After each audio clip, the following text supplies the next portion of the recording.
My first question is for Enid. You play a really tough character on this show. What is it like to just tell someone off when they ask you for coffee? It's dreamy. It's a fantasy, right? To be able to be that direct of a person, and when you're acting and pretending to be someone, it's always fun to like have that you have to sort of extend out the parts of your personality that might be like that, but you don't always allow. So I really enjoyed that about Joe Maddie. She's no nonsense, tells it like it is, supremely confident and smart. So that was fun. Yeah, great. So next question, just for everyone. What are you most excited for viewers to discover about Rabbit Hole? Well, like a spy espionage genre, I think there's a certain level of expectation of, like, audiences are smart, so I would like them to, take everything that they've seen and that body of, like, as an audience and try to guess what happens with this thing. I think it's great. It's the show that I count myself as one of those people. That's like, you always like, oh, that's gonna be that thing. That's trying to predict. Yeah, yeah, and I kept wanting to read and watch this thing. Great. And what was it like working together with Kiefer Sutherland? Awesome. Yeah. Yeah, super cool. Very generous.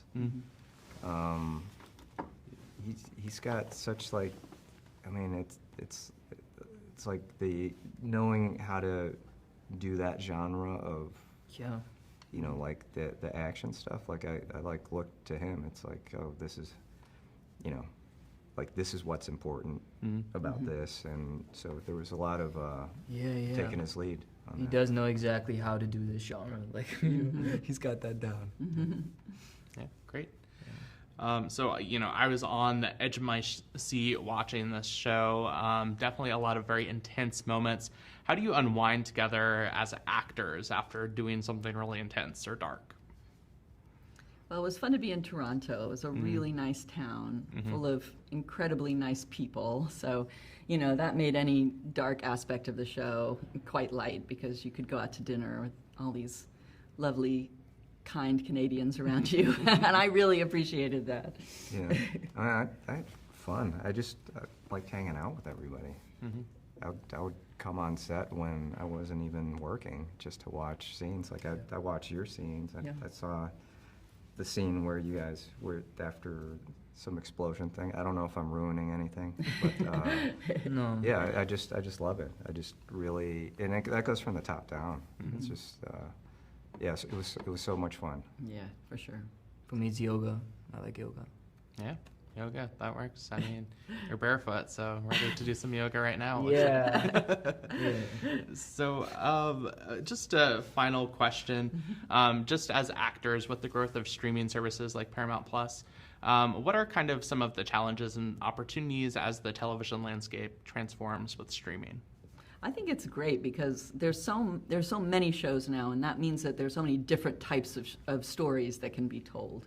I feel like when I first started being an actor, and it was just the networks and HBO or whatever, it was there's so many fewer opportunities for individual stories. It seemed like there was like a homogeneity to the storytelling, and now I feel like it's all splintered and fractured, and people, like, you can tell stories from all different walks of life, and everyone is much more represented, and I think that's fantastic.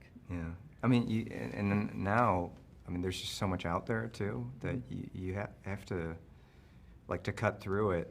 Like, you have to have a good show. That's true.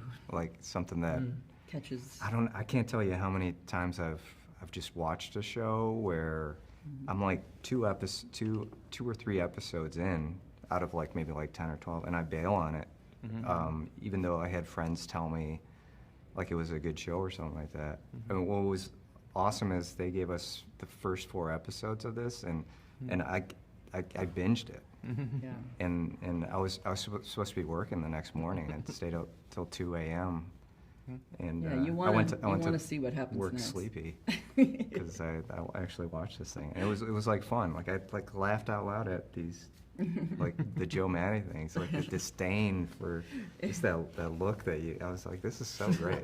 I didn't have her phone number, so I couldn't text her. And I was like, she wouldn't want to text at 2 a.m. anyway. So.